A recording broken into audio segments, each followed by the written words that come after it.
Con todo esto he de matizaros que no estamos diciendo de que hemos de tener cruces con Cristos clavados o sin Cristos clavados para adorar. Recordemos que nuestra adoración es espiritual. El Padre tales adoradores busca, los que le adoren de espíritu y con verdad. Y esto también lo trataremos en un próximo tema. Pero mientras, evidentemente, ¿el qué hizo Satanás? Pues haceros cruces, haceros crucifijos, con imágenes si puede ser también, y adorad imágenes. Ese fue un gran plagio satánico, distorsionando lo que debería ser. Pero esto no es todo, porque ahora vais a ver algo también muy interesante. La cruz celta. Mirad la representación de la derecha, cómo son las cruces celtas que hay en los cementerios. Es una cruz, pero curiosamente hay un círculo justo en el centro de la cruz. ¿Os dais cuenta, no? Ese circulito que abraza los 4 puntos cardinales en el centro de esa cruz. Mirad qué nos dice aquí. La cruz celta es un icono religioso que combina una cruz cristiana con un círculo rodeando su intersección. O sea, el centro. Se remonta a los primeros tiempos del cristianismo en Irlanda, donde constituyó el diseño básico de las famosas High Cross, altas cruces monumentales hechas de piedra y ricamente ornamentadas con motivos de arte céltico insular. Esto es una explicación, luego vamos a ver otra. Simbolismo. Esencialmente no es sino una cruz cristiana con el significado que le es propio. La finalidad del anillo, sin embargo, continúa siendo un misterio en torno al cual se ha especulado mucho. Las primeras cruces datan del siglo VII y no son high cross, sino grabados en grandes piedras planas extendidas en el suelo. Esto es interesante, porque antes de estas cruces levantadas así, estaban ya plasmadas en el suelo. Luego se especula, será por una cosa, será por otra, algo de historias, etcétera, etcétera. La cruz celta es también el símbolo de la banda de hard rock y heavy metal Black Sabbath. También el ex vocalista de dicha banda, Ronnie James Dio, utilizó dicho símbolo desde su salida de Sabbath hasta sus últimos años en Dio y Heaven and Hell. Mirad, porque esto no son bromas. Ya sabéis que estos, o ciertos grupos que se dedican a este tipo de música, en concreto Black Sabbath, Sábado Negro, ya desde luego era un nombre bastante impactante en sí, ¿no? Y más sabiendo lo que sabemos sobre el sábado. Pero curiosamente, ya sabéis que ellos utilizan muchas simbologías para decir cosas, para transmitir mensajes que a veces ni los suyos que van a los conciertos se enteran. Pero ¿por qué utilizan ellos todo esto? ¿Significando que alaban a Jesús? Bien, mirad ahora qué aparece aquí en leyendas celtas. Es bastante interesante, vamos a leerlo entero. Nos habla de la cruz celta. El origen de la cruz no es, como mucha gente piensa, cristiano. Casi todas las culturas antiguas y modernas la han utilizado para identificar el simbolismo del número 4 o la materia. Esto es cierto. Ya vimos que Jesús muere en la cruz, pero antes de los romanos la cruz ya era usada, y esas eran sus simbologías. El número 4, o la materia. Se ha usado para representar las 4 direcciones, los 4 elementos, la tierra, los 4 vientos, etc. Expresa también la interpretación de dos ámbitos contrapuestos, interpenetración de dos ámbitos contrapuestos, como los cielos y la tierra. Es también el lugar donde se cruzan los caminos de los vivos y los muertos, por ejemplo. Se la utiliza también como representación del número 5, tomando en cuenta el punto medio. Representa también las dos fuerzas activa, vertical y pasiva, horizontal.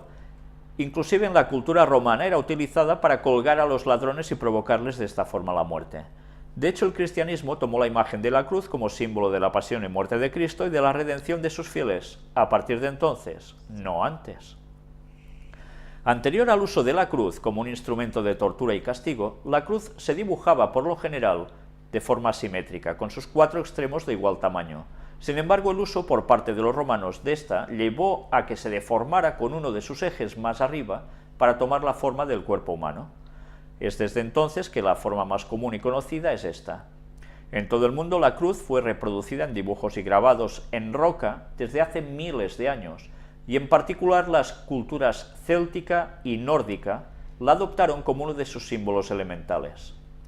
Pasado el tiempo, cuando el cristianismo llegó inevitablemente a las costas de Irlanda, Escocia, los países nórdicos y en general aquellos lugares donde se extendió la cultura celta, trajo consigo sus símbolos, como la cruz, a la que los clanes celtas y vikingos agregaron un círculo rodeando la intersección de los ejes. Sin embargo, esta no fue la única adición. También grabaron y tallaron las cruces con ramas entrelazadas y animales alrededor en la típica forma celta, haciendo que superficialmente siguieran siendo cruces cristianas, pero semejándolas mucho más con un árbol de la vida. Cruz, árbol de la vida. Esto no choca totalmente con la idea sustancial del catolicismo. Si bien la cruz es símbolo de muerte, también lo es de renacimiento. Jesús muere para darle una nueva oportunidad de vida al mundo. El árbol, por su parte, es sin duda el símbolo más antiguo de vida que existe. Amamanta Horus en Egipto, es eje planetario en las culturas nórdicas, se le considera antepasado mítico del hombre, es símbolo femenino y materno, pero a su vez fálico y generador por su tronco. Bien, pues cabe recordar algo, y es que árbol, en verdad, su origen, ¿dónde es? En el jardín del Edén. El árbol de la vida procede de allí. Por tanto, después, todo lo que de allí se extraiga en esas culturas paganas, evidentemente era la simbología que Satanás iba a torcer para llevarla a su terreno. Y en esta otra página, que es curiosa, muy curiosa, es del grupo Scout per Endur, que arriba veis precisamente su logo. Evidentemente la flor de lis, que ya sabéis que es el símbolo de los Scouts, y utilizada por la masonería, al igual que ellos, porque el fundador de los Scouts era masón. Y además mirad cómo detrás de esta flor de lis, que hay también un árbol, y el número 4, curioso. Pues después de ver todo esto, ellos aquí nos empiezan a mostrar símbolos celtas, y realmente hay mucho en simbología que mostrar aquí. Ya veis que a la derecha aparece un triskel, del cual ya hablamos en su momento. Fueron muchos los símbolos creados por los celtas, los cuales en su mayoría se basaban en líneas entrelazadas. Sus símbolos eran creados con formas supremamente sencillas o muy elaboradas, lo cual dependía del artesano que las creara, del lugar en el que fueron fabricadas o del destino que se les había asignado. Aquí se nos habla del círculo. Los primeros símbolos celtas estaban rodeados en su mayoría por un círculo. Esta forma representaba para este pueblo el cobijo y la protección, así como el mundo completo, unido y en comunión. El círculo representa la trayectoria del sol en el cielo y simboliza la eternidad. La perfección no tiene recovecos ni fisuras, por lo que no oculta nada, y dentro de su forma son posibles todas las demás formas. Debido a esto, el círculo está directamente relacionado con la naturaleza, la cual por demás mantiene un ritmo que es a su vez cíclico. Yo no sé si os estáis dando cuenta de lo que nos está diciendo sobre el círculo, lo que hemos visto del círculo aplicado en una cruz, y la simbología que esto entraña sobre el sol. La cruz, si es el centro de todo, y en el centro está Cristo, nos está haciendo una referencia también a Orión. Porque, ¿dónde está Cristo ahora sino allí? Pero que a su vez, como arriba era abajo, pues ya podemos imaginarnos que él iba a ser el centro de esa cruz en la tierra.